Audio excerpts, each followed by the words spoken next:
सम्पूर्ण दर्शकहरुमा नमस्ते। आज पनि म धेरै समयपछि आफ्नो YouTube च्यानल मार्फत नयाँ भ्लग लिएर आएको छु।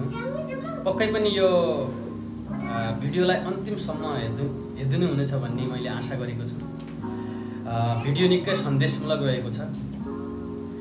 धेरैले विदेशमा भिसा लगाइरहनु भएको हुन्छ र भिसा लगाउँदाखेरि धेरै भ्याकेन्सीहरु हुन्छन्। त्यो भ्याकेन्सीमा वेयर हाउस पनि पर्छ र म आज वेयर हाउसको बारेमा केही चर्चा गर्ने छु। म वेयर हाउसमा के कति काम हुन्छ, वेयर हाउसको के हो भन्ने विषयमा यहाँहरूलाई जानकारी दिनेछु। भिडियो नछुटाई अन्तिमसम्म हेर्नु होला। साथीहरु कतिलाई लाग्न सक्छ धेरै जसले विदेशमा अप्लाई गर्नुभएको वेयर हाउस के हो, वेयर हाउसमा के काम गर्नुपर्छ भन्ने कुरामा अलमल पर्नुहुन्छ भने वेयर हाउसमा हेर्नुहोस्। विदेशमा वेयर हाउसहरु यस्तै हुन्छन्।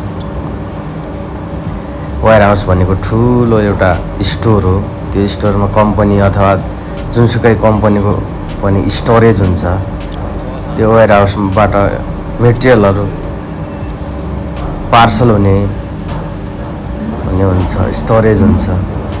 हेर्नुहोस् यसरी हो वेयर हाउसमा काम गर्ने।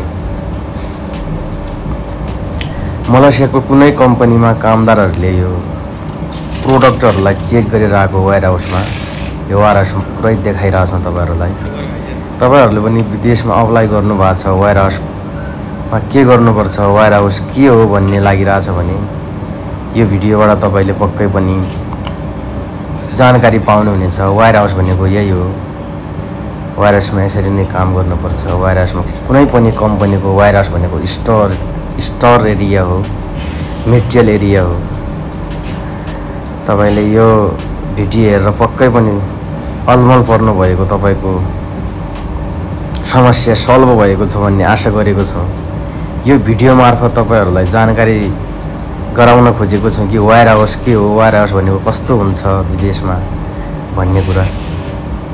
पक्कै पनि यो भिडियो हेरेर तपाईहरुले जानकारी पाउनु भयो होला भन्ने विश्वास गरेको छु।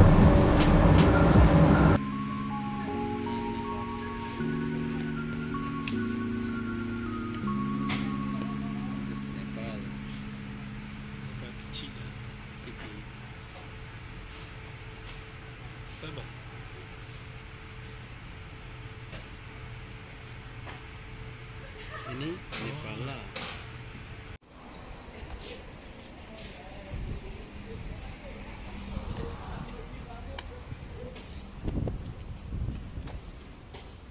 Kotra Pharma